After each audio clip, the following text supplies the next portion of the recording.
G'day, it's Shane here from the Urinal shop. So I'm just going to run through today what you need to, the tools you need and everything you need to do to just pull apart a Flushsaver solenoid valve. This is a Flushsaver solenoid valve.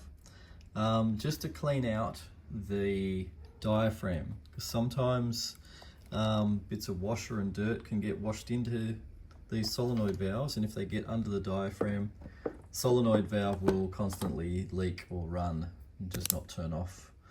So to start with, so you've got your Flushsaver solenoid valve. You will need one of these toolkits, okay, because they have like a star tool to pull it apart, and you'll also need these tools here probably. So let's get started. Set that up there. So, okay. What you'll want to do is first of all remove this screw and take the plug off the valve like so, exposing the valve and the coil pack. Okay, take this nut off here. Now remember, everything you do, just do it with care so you don't lose bits. Alright, so nut off there, and the coil pack will slide off just like that. Okay, that's your coil pack. Alright, next take this cover off. Right, okay, this literally is your valve. Okay, what we're going to do is we're going to take these screws out, and very carefully, because there's bits in here we don't want to, inside that we don't want to lose, so we will unscrew these and take this top shaft out. Let's just bear with me, the right size. Okay, that's the one we want.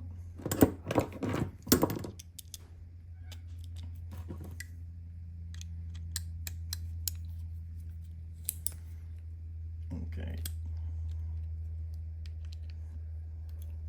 just loosen them all off first,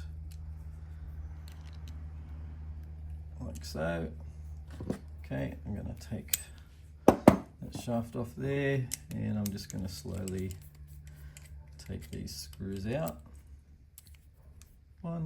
Always put the screws somewhere that they're not going to get lost, because you're most likely going to be doing this in a bathroom somewhere. Okay. Notice how I'm holding down the top with my thumb. Okay, last screw, like that. Okay, yeah, that'll just start to come apart. Okay, just like that. All right, this here, part there, that's your diaphragm. So you want to make sure it's clean. In here, this is the parts that you can tend to lose because there's springs and everything in there. So like I've just done there, I'll put that back together in a minute. Okay, you don't have to do that, you can just leave that. Okay, this part here, small screwdriver. Alright, and just start to lever that, without damaging it, but just start to lever that out and pull the diaphragm out. Okay, and what you're checking for in here, let's get a screwdriver in here. I want to make sure that that's the seat. You can see that. I want to make sure that that is all intact and clean.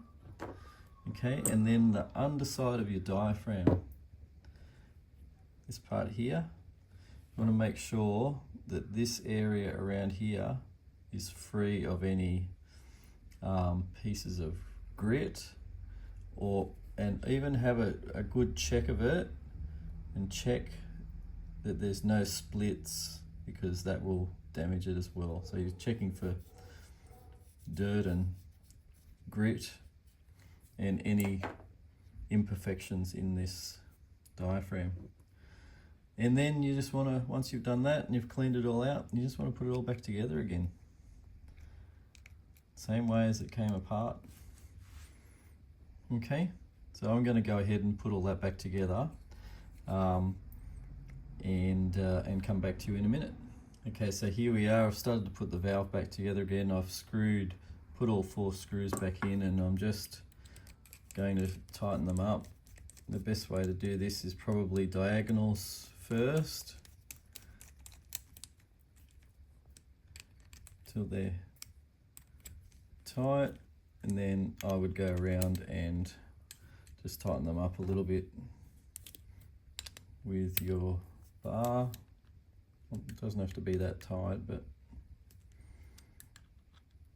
tight enough that it's not going to come apart. Okay, like so. And then you want to fit your cover back on, like so.